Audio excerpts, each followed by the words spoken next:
Olá, estudantes! Sejam muito bem-vindos ao nosso StudiCast. Se liga no que vai ter hoje, hein? Acordo do Mercosul e União Europeia, feriado nacional da consciência negra, eleições municipais no Brasil e eleição presidencial nos Estados Unidos, é muita coisa, então bora pra nossa segunda retrospectiva de atualidades 2024 do Estude.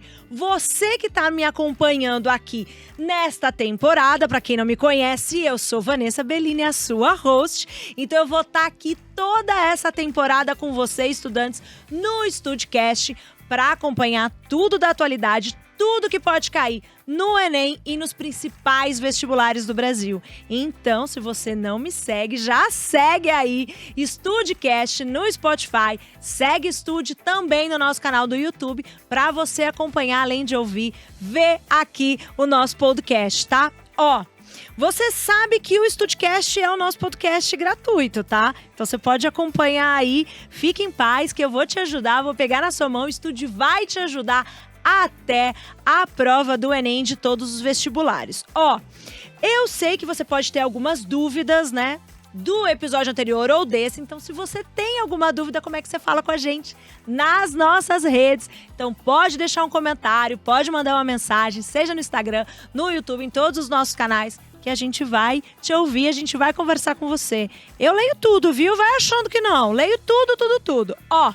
No episódio de hoje, a gente vai falar sobre as principais atualidades de 2024, tudo que pode cair no Enem, nos principais vestibulares. E se você não ouviu o primeiro episódio dessa temporada, sabe o que você vai fazer? Você já vai deixar na fila aí pra ouvir na sequência, tá bom? Combinado? Mas agora fica aqui comigo, porque o meu convidado super especial de hoje, Professor Rogério, ele arrasa na geografia e também em atualidades, tá aqui comigo e vai continuar trazendo os principais assuntos para te deixar inteirado de tudo, hein? Eu tô ansiosa hoje, cadê o Professor Rogério? Oi, querido! Olá, Vanessa! Olá, estudantes! É um prazer estar mais uma vez participando do podcast, que é nosso segundo episódio. Certeza aí que a gente vai ter altos papos, muita coisa bacana e principalmente informações úteis a quem vai prestar Enem e os vestibulares, né? É verdade, professor, eu tive feedback nas minhas redes dos alunos que adoraram o nosso episódio anterior e que mandaram um abraço, um beijo pro professor. No episódio passado a gente falou sobre a guerra da Ucrânia, falamos sobre mineração em terras indígenas, os impactos da chuva em Porto Alegre em 2024, nesse ano, e também em São Paulo em 2023. E no episódio de hoje, professor, eu quero começar falando sobre o acordo do Mercosul e da União Europeia, que está em pauta há anos, né? E que eu quero que o professor traga assim, o que ele significa e quais os principais avanços nos últimos anos. Ótima questão, Vanessa. Vamos lá. Para o estudante, é fundamental entender que acordo entre Mercosul e União Europeia é um acordo entre dois blocos econômicos de categorias diferentes. Quando a gente estuda a teoria dos blocos econômicos em geografia, a gente estuda essas categorias. O Mercosul é uma união aduaneira, é uma categoria ainda inicial de integração entre os países membros. Já a União Europeia, ela é a última das categorias, é o que a gente chama de união monetária, inclusive a União Europeia contando com o euro, né, já bem sucedido, a moeda de circulação única. Então a gente está falando do acordo entre dois blocos econômicos, porém com uma certa disparidade entre o grau de integração entre os países. A grande ideia desse acordo é justamente num prazo de 10 anos, paulatinamente, as tarifas de exportação de produtos serem diminuídas até o momento delas serem zeradas. O que isso significa na prática? Qualquer questão, direta ou indireta, sobre esse tema que apareça em Enem e vestibulares, o estudante tem que ficar atento ao seguinte: para que e qual a vantagem de diminuir essas tarifas de importação? Ora, tarifas de importação incidem sobre qualquer item importado de um país. A gente chama de tarifa de exportação, mas quem vai pagar essa tarifa é quem está importando, vai pagar para quem está exportando. Se essa tarifa for zerada ou até mesmo diminuída, qual é a grande expectativa, impacto direto? O valor, o preço das mercadorias trocadas entre os países, neste caso específico, entre os blocos, elas vão ficar mais baratas, as mercadorias diminuem o seu custo. Um exemplo bem rápido e simples, a gente fala comprar um carro importado no Brasil. Vou comprar um carro importado da Itália, vou comprar um último modelo da Maserati. Então, além do valor desse carro, que ele sai na Itália, por exemplo, para esse carro chegar no Brasil, incide sobre ele o valor, a taxa de importação, né? Quanto que quem está comprando, seja uma pessoa física, uma pessoa jurídica que está importando um carro, então tem esse sobrevalor, porque tem que pagar essa taxa. É por isso também, quando a gente passa pelas áreas, zonas alfandegárias, ali as áreas de imigração, seja no aeroporto ou seja no porto, a gente tem os famosos free shops, né? Em aeroporto é muito mais comum. Free shop, ou seja, uma área, uma loja que ali é permitido você comprar um item sem essa taxa de importação. Por isso que é mais barato. Geralmente, o que compensa mais comprar nesses free shops?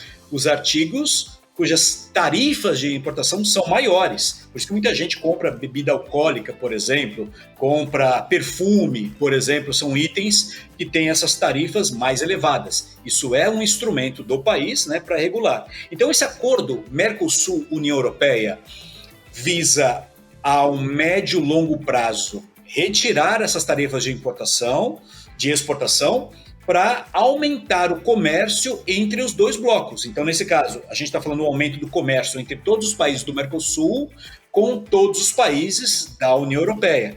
Então, seria, uma macroanálise, aumentar a relação comercial e diminuir o valor das mercadorias trocadas entre eles.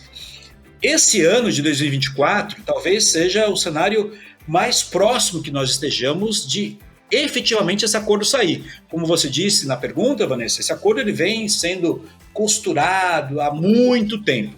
Na verdade, é importante aos alunos lembrarem que o acordo ele foi fechado, finalizado em 2019, já faz um tempo.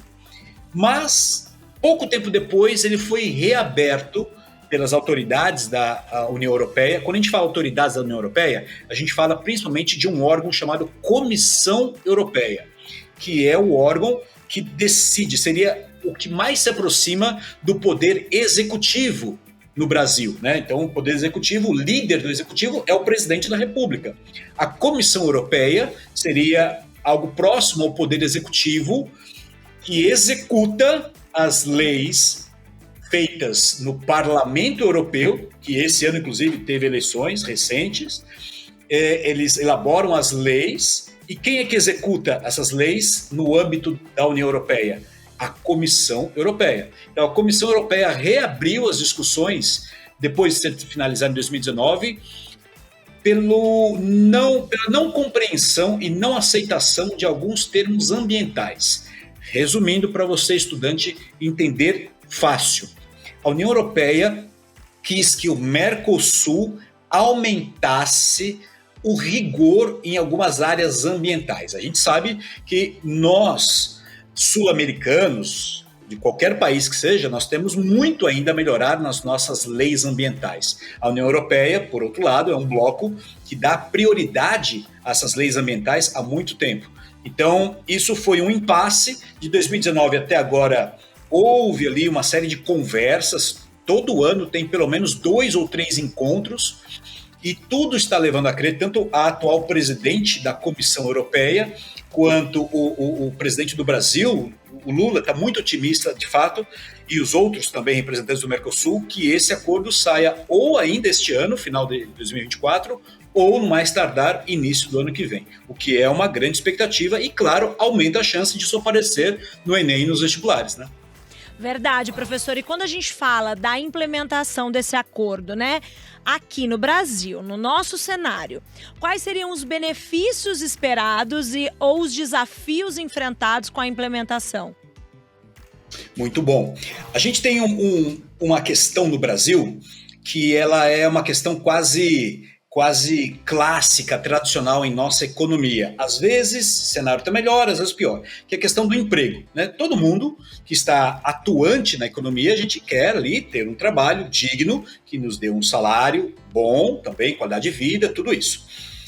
Esse acordo é um dos principais pontos que vários analistas e economistas fazem, é que, em primeiro lugar, traria um aumento do emprego no Brasil, ou seja, uma diminuição do desemprego. Isso porque a diminuição dos custos, dos valores das mercadorias importadas de muitas indústrias da União Europeia, aumentaria esse fluxo de insumos nas indústrias brasileiras, barateando o custo de produção, aumentando a capacidade de aumento de cargos e postos de trabalho. Isso é algo que o Brasil, em especial, mais espera. Então, um impacto direto na questão social / econômica, a questão de emprego.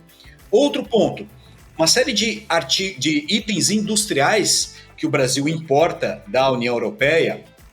Basicamente, a gente está falando de uma relação comercial que o Brasil importa mais itens industrializados e semi-industrializados e acaba exportando mais gêneros de baixo, de menor valor agregado, gêneros alimentícios, gêneros minerais, por exemplo. Isso também levaria a um aumento da exportação desses itens, o que também levaria a um aumento do emprego. Então, tanto o barateamento, a diminuição do valor de muitos itens importantes para a nossa economia no dia a dia, quanto o aumento das ofertas de postos de trabalho, a diminuição do desemprego. E por que isso é muito importante para o Brasil? O desemprego é um dos índices que os economistas mais utilizam justamente para analisar o cenário a curto prazo da nossa economia. Mais pessoas empregadas significa mais pessoas participando ativamente da economia com poder de compra. E o maior poder de compra das pessoas vai levar a uma melhora generalizada da economia, e isso coloca um país, né, num ritmo progressivo da economia e da parte social também, que é o cenário que a gente mais quer. Então, é um acordo muito importante e é compreensível que ele esteja demorando tanto tempo, porque envolve muitos interesses diferentes, são 2 blocos econômicos, mas tudo leva a crer que ou no final desse ano ou início do ano que vem nós tenhamos esse acordo finalizado, e será algo histórico para todos os países do Mercosul e países da União Europeia também.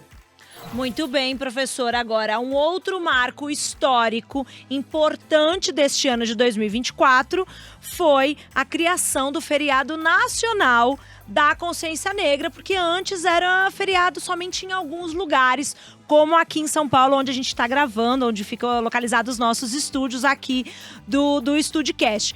Professor, qual a importância desse marco, principalmente, né? Agora a gente está falando de um feriado nacional para a população negra. Perfeito, Vanessa. Bom, a importância máxima, né? Como o nome do feriado diz, a consciência negra. A origem desse feriado, desse evento, ele faz uma homenagem à morte de um dos maiores líderes do movimento negro no Brasil, Zumbi dos Palmares. Por isso, consciência negra.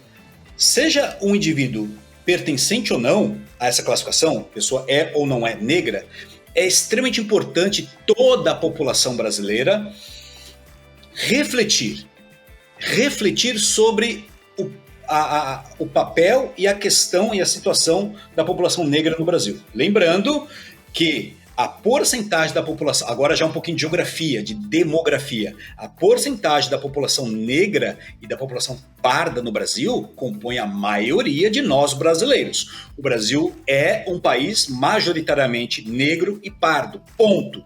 Por isso a importância de ser um feriado nacional, de trazer essa reflexão sobre 2 pontos terríveis, mas ainda, infelizmente, muito presentes em nossa sociedade. A questão do racismo e a questão da discriminação racial.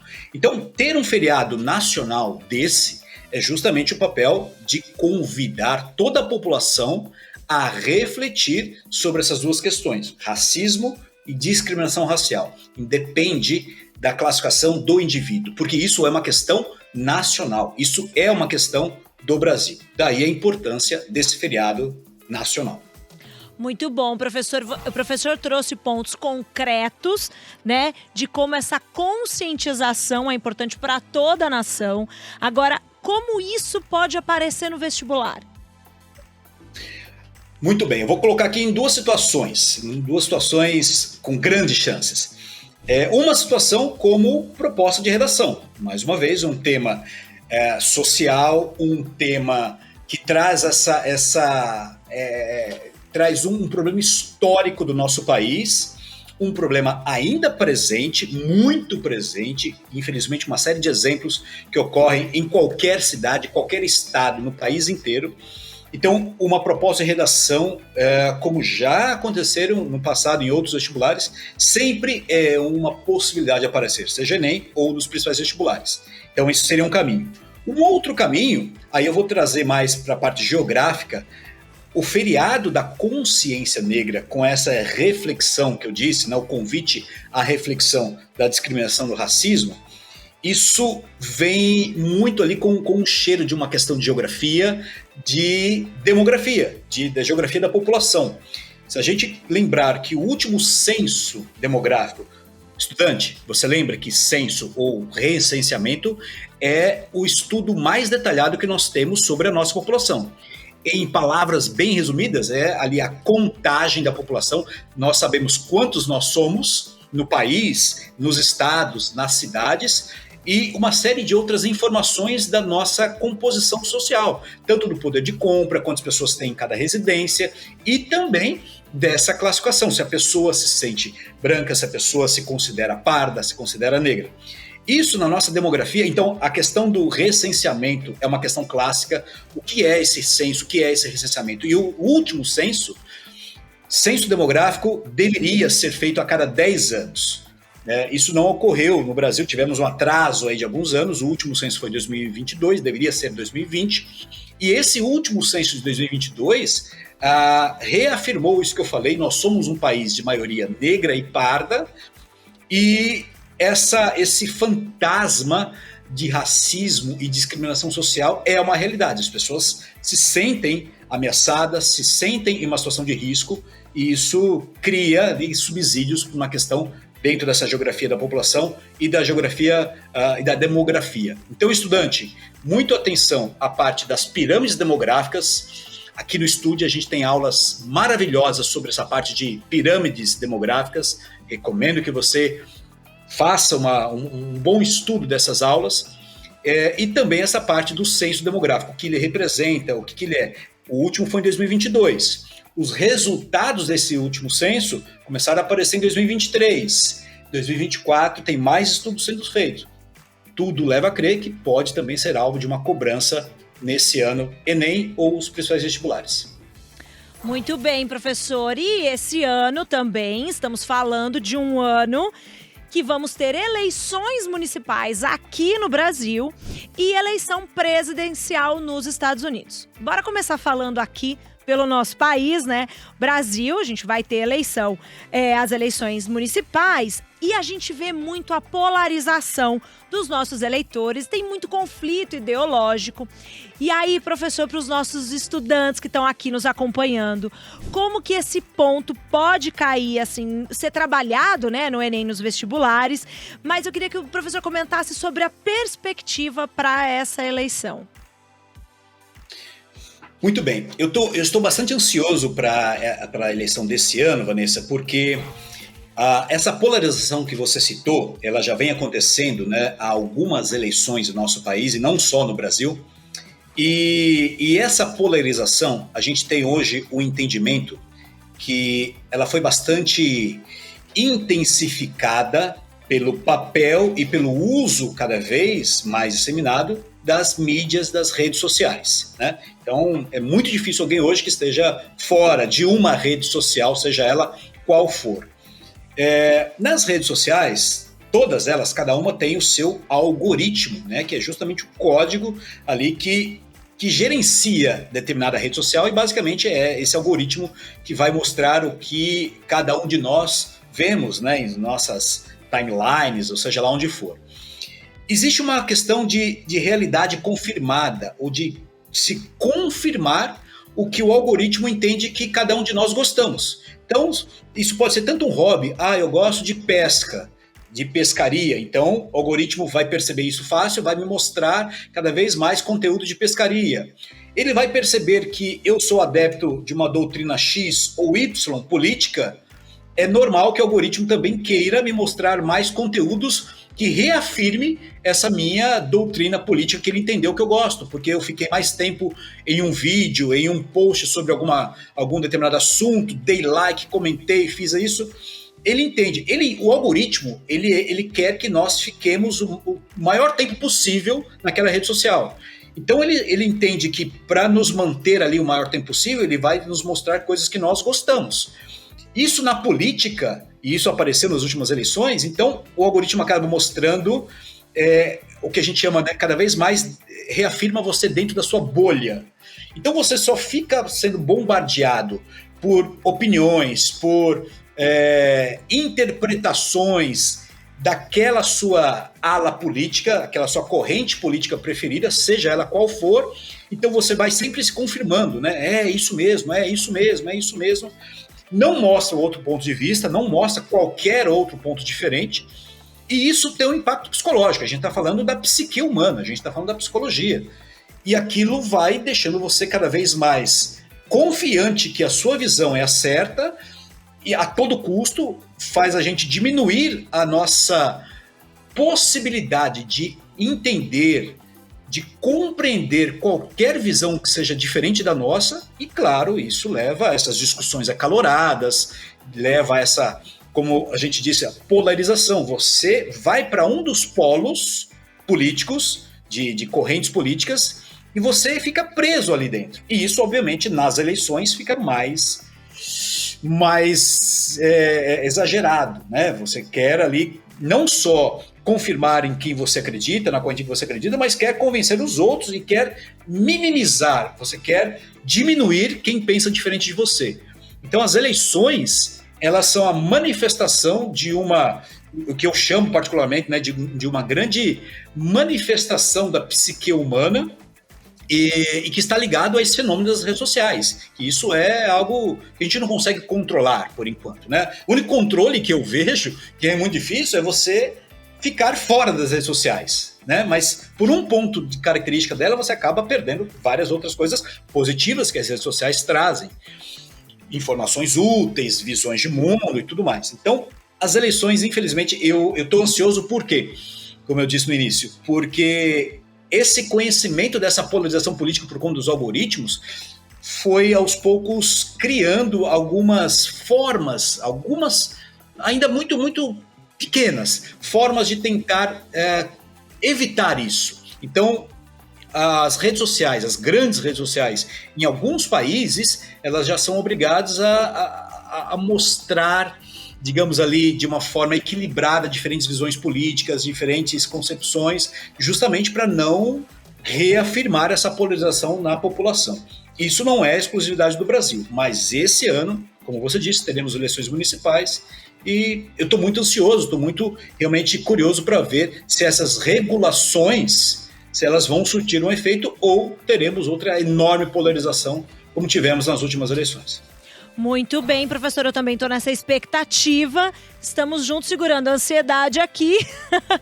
Professor, já volto aqui contigo para querer saber sobre as eleições, né, a presidencial nos Estados Unidos, mas por quê? Vou dar uma pausa aqui, professor, tomar uma água, porque agora o recado é com você, estudante. É com você que me acompanha aqui. Você acha que eu não ia trazer um cupom de desconto para você? Trouxe sim. Eu quero dizer o seguinte pra você, querido. Você não tá aqui só aprendendo, tá ganhando também. Eu sei que você quer o que? Entrar na Universidade dos Sonhos, não quer? Quer garantir aí a sua vaga na sua universidade, quer garantir o seu futuro. Então eu tô aqui, eu vou te ensinar como, vou te ajudar a chegar lá. Eu estudo, sabe como?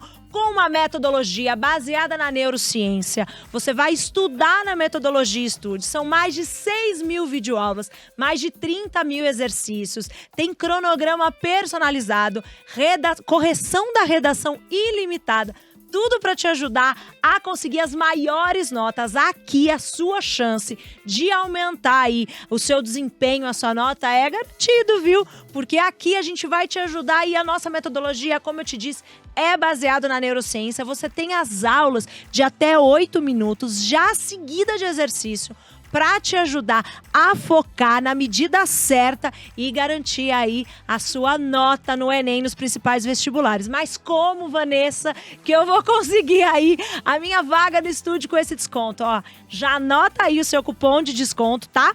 O cupom é ESTUDE10 para você ter 10% de desconto aqui. É isso mesmo, você vai ter 10% de desconto. Você vai acessar o link que tá na descrição aqui do episódio e aí você vai aplicar o seu cupom para garante a sua vaga. Você tá aqui gostando dos nossos episódios? Tá gostando de aprender tudo? Aqui a gente tá no segundo episódio, tá falando de atualidades, tá falando de geografia com o professor Rogério. Tem muito mais, são mais de 6.000 videoaulas, mais de 30.000 exercícios.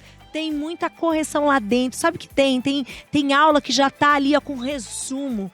Tem até a explicação da resposta para você. Amor, tá tudo ali. Feito, mastigado e tudo feito com metodologia, tá? Não tá ali jogado à toa não, tá? A gente estudou muito, já ajudou milhares de pessoas a garantir a sua vaga na Universidade dos Sonhos e agora é a sua vez, tá bom? Ó, vamos voltar com o professor Rogério?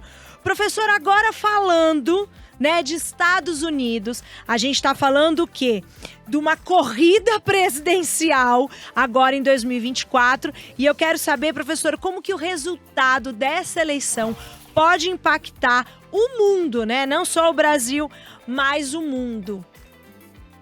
Essa é uma preocupação realmente mundial, Vanessa, e também nossa como brasileiros, claro. É importante para o estudante ficar bem informado a respeito do macro funcionamento das eleições dos Estados Unidos. Duas grandes diferenças que tem em relação às eleições que os estudantes devem estar mais acostumados, como nós fazemos no Brasil. Primeira diferença, a polarização de dois partidos principais políticos que concorrem às eleições lá. Os democratas e os republicanos. Isso é muito diferente do Brasil. Nós temos vários partidos com diferentes prioridades, diferentes planos políticos. Lá nos Estados Unidos se resume a democratas e republicanos. O atual presidente Joe Biden, ele é um representante dos democratas, o ex-presidente Donald Trump é representante dos republicanos. E os dois, né, estão aí como prováveis, de fato, os candidatos. Digo prováveis porque quem está acompanhando agora talvez esteja percebendo que há um movimento político nos Estados Unidos pedindo que o Joe Biden abdique, que ele deixe de concorrer como representante dos democratas para que outra pessoa assuma. Essa solicitação vem em função de uma discussão sobre que talvez, devido à idade dele, ele esteja ali já não tão, talvez, preparado ou talvez em condições de concorrer às eleições. Vamos falar que é um cenário extremamente desgastante, né? Uma corrida presidencial nos Estados Unidos. Então, esse é um ponto. Outro ponto importante para que o estudante saiba é que os eleitores não votam diretamente nos candidatos nos Estados Unidos. Ou seja, você não vota no Biden ou no Trump. Você tem lá os chamados votos distritais. Você vota em quem vai votar para presidente. Então, é um voto indireto. Isso é muito importante. Isso é um alvo de preocupação de quem acompanha as eleições, porque justamente as campanhas elas são feitas para tentar angariar os votos de terceiros e não de quem exatamente vai votar. Agora, os tópicos, os assuntos que nessa eleição de 2024 basicamente estão entre os principais que preocupam Brasil e mundo. Em primeiro lugar, a parte das questões ambientais. Como eu disse no episódio 1, que nós tratamos sobre as chuvas no Rio Grande do Sul, a gente tem um cenário que o processo de aquecimento global é mais que uma realidade. Estados Unidos é a maior economia do planeta Terra ainda e também é um dos grandes poluidores do planeta. Quem vai assumir a presidência dos Estados Unidos também vai assumir a liderança na política das questões ambientais. Então, pode ser algo que, de fato, seja prioridade no governo, evitar o aumento do processo de crescimento global, ou outro lado que não dê tanta prioridade assim. Na verdade, nas últimas eleições, na última eleição dos Estados Unidos, também entre Biden e Trump, esse ponto foi basicamente o que decidiu as eleições para o lado do Joe Biden. Então, o mundo continua preocupado, nós brasileiros mais preocupados ainda, porque estamos tendo a cada ano eventos desastrosos do ponto de vista ambiental, então é um tópico extremamente importante. Guerra da Ucrânia e política bélica, no geral, também é outro tópico que eles discordam. Donald Trump, ele tende a ser, na verdade não o Trump em si, o Partido Republicano tende a ser um pouco mais belicista, um pouco mais apoiador de se envolver em questões internacionais, como é o caso do envolvimento na guerra da Ucrânia. Não que o Joe Biden não tenha, né, os democratas não tenham, tanto é que está, né, envolvendo ali, está enviando dinheiro, armamentos, só que com intensidades diferentes. Um ponto interno nos Estados Unidos, mas que o mundo fica também sempre muito atento ao que está acontecendo, é a política de geração de empregos. Por que o mundo e o Brasil se preocupam com isso? Porque as propostas que os dois lados trazem para aumentar a geração de empregos nos Estados Unidos impacta diretamente todo mundo que comercializa com os Estados Unidos. O líder da economia mundial, é claro que tem uma influência gigantesca. Os Estados Unidos não é, há muito tempo mais, o principal parceiro econômico do Brasil. A China assumiu essa liderança, né?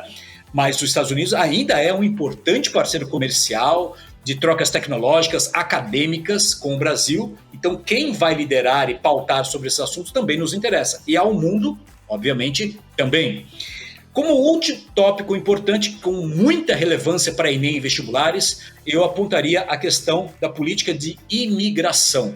Os Estados Unidos ainda é um país que não sabe lidar muito bem com a questão da imigração, não importa o partido que esteja no poder, é uma questão relevante e os dois lados têm visões bem diferentes. Vamos lembrar que Donald Trump, quando era presidente dos Estados Unidos, chegou a iniciar e ir até um bom passo à frente na construção de um muro físico na fronteira com o México.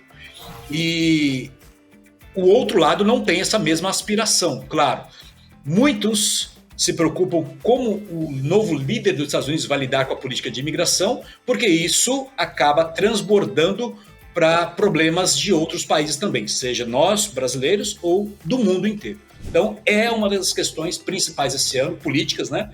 Certeza que os principais vestibulares e Enem também estão de olho nesse processo das eleições dos Estados Unidos.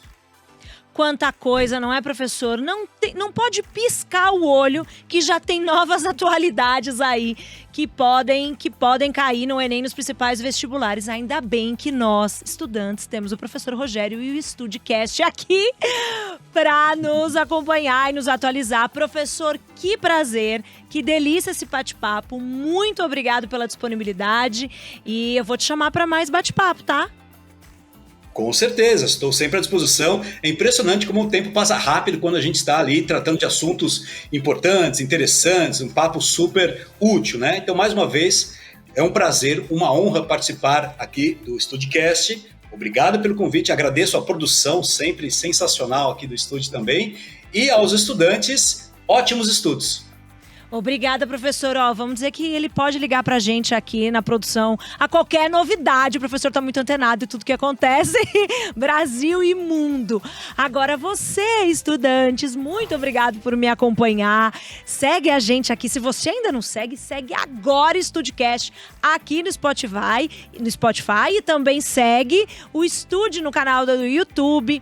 Já se inscreve, ativa o sininho, faz tudo o que tem que fazer, curte, compartilha, comenta, para você sempre ficar antenado e eu também poder te avisar quando tem episódio novo, né? Se você tá inscrito aqui, eu consigo te sinalizar quando tem um episódio novo e vai ter mais, vai ter. Semana que vem tem mais, tá? Até lá!